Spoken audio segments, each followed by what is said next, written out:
On passe commerce maintenant. Christian, juste sur les mutations. D'abord, côté bailleur, on voit bien qu'il y a une nouvelle donne. Comment ils ont adapté leur offre à cette nouvelle donne? Est-ce qu'il y a des formats qui finalement ressortent gagnants quand même de la crise et d'autres qui sont durement ou passablement impactés? Alors tout d'abord, je voudrais souligner l'incroyable capacité d'adaptation et la force de proposition des fédérations de bailleurs comme le Conseil national des centres commerciaux ou comme les fédérations d'enseignes dans la crise qui vient d'être traversée pendant tout le long de l'année 2020. Ça a un lien avec l'immobilier. L'immobilier, c'est pas seulement une notion de valeur, c'est une notion dans laquelle il y a une forme de responsabilité et de gestion des flux. C'était très important pour les bailleurs de s'adapter immédiatement à la mesure, les gestes barrières, à être force de proposition et de réussir à démontrer qu'un espace clos, qui peut être un centre commercial, c'est un espace sécurisé.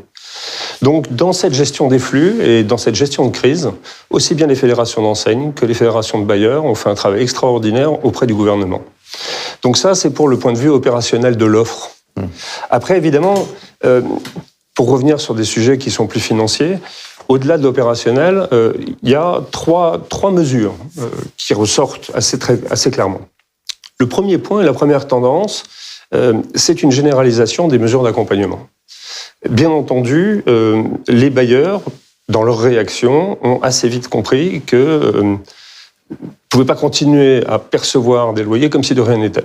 Donc il y a eu des instances de dialogue, assez dans la douleur au début, c'est vrai, qui se sont effectuées entre enseignes et propriétaires en fonction des situations un petit peu spécifiques. C'est pas forcément la même chose dans les centres-villes, pas forcément la même chose dans les centres commerciaux, c'est pas la même chose entre les foncières privées, les gestionnaires pour le compte de tiers. Donc beaucoup de comportements assez différents et un peu erratiques dans le cadre de la première période, en tout cas de confinement, un peu moins erratique quand le gouvernement a réussi finalement en deuxième période de confinement à rentrer dans la conversation et à faire des propositions. Donc, premier sujet, les mesures d'accompagnement et deuxième sujet. Juste sur les loyers, on est sorti de ce bras de fer ou de ces coups de gueule qu'on a eu au premier confinement, avec à la faveur du crédit d'impôt ou à la faveur des mesures... On est très vite sorti concernant le deuxième confinement. Oui. Le confinement du mois de novembre, avec, je dirais, le partage de la charge en tiers, un tiers bailleur, un tiers enseigne, un tiers gouvernement, quelque part, c'est assez souple. On n'est pas complètement sorti de ces relations difficiles du premier confinement. Des négociations sont toujours en cours, et qui peuvent être de deux sortes. Pour certaines enseignes, c'est la projection à long terme, avec la volonté de renégocier leur loyer effectif sur le long terme. Pour d'autres enseignes, c'est de la mesure d'accompagnement et l'idée de dire qu'il va y avoir une forme de retour à la norme et que les bailleurs doivent suivre la difficulté au fur et à mesure qu'elle se présente, et avec une sorte de clause de retour à meilleure fortune. Donc il y a eu un peu ces deux comportements, et je crois que ces discussions sont toujours en cours.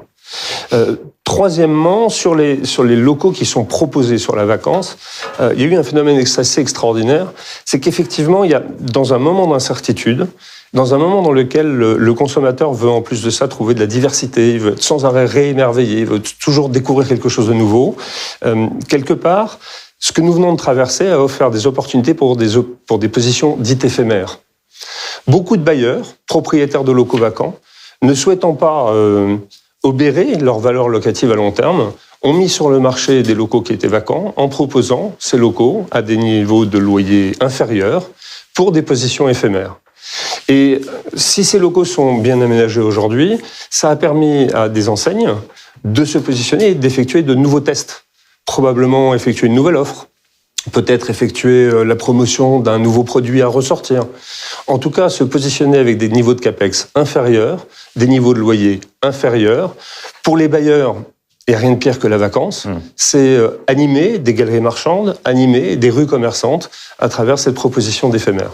Donc cette troisième position, c'est le côté éphémère. Et enfin, il ne faut pas se le cacher, sur les niveaux de loyer...